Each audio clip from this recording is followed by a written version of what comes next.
Halo cooking lovers, welcome back to my channel. Bareng saya Denok di Resep Denok.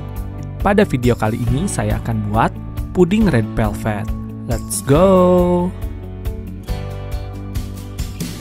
Pertama, siapkan 1 bungkus puding susu dari Nutrijel dengan varian rasa red velvet.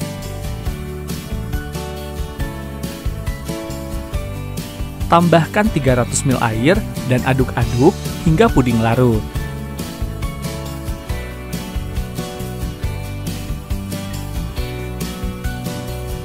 Setelah tercampur rata, masak puding hingga mendidih dengan menggunakan api sedang. Terus aduk puding supaya tidak ada bahan yang mengendap. Setelah mendidih sempurna, angkat dan aduk-aduk hingga buih busa dan udara panas menghilang. Kemudian, cetak ke loyang ukuran 1 liter dan dinginkan hingga setengah set di suhu ruang. Untuk lapisan kedua, 40 gram gula pasir dicampur dengan 22 gram agar rasa vanila. Kemudian, aduk-aduk. Ini bertujuan supaya tidak menggumpal saat dicampur dengan susu. Kemudian, tambahkan 700 ml susu full cream. Dan tambahkan 150 ml susu kental manis.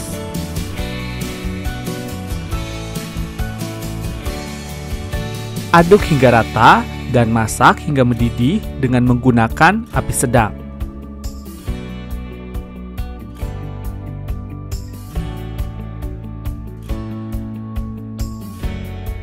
Jika sudah mendidih sempurna, angkat dan aduk-aduk hingga buih busa dan udara panas menghilang.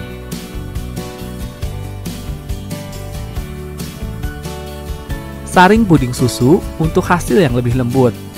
Tuangkan pada saat puding red velvet setengah set. Setelah 3 jam di dalam lemari pendingin, keluarkan puding dari loyang.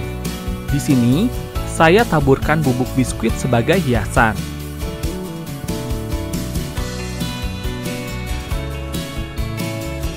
Puding red velvet susu ini begitu menggoda.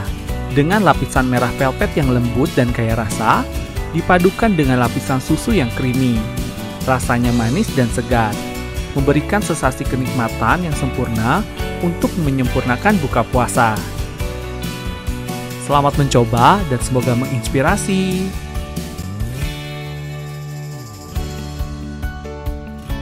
Jika kalian suka dengan resep ini, jangan lupa untuk selalu support dengan subscribe channel ini ya. Terima kasih.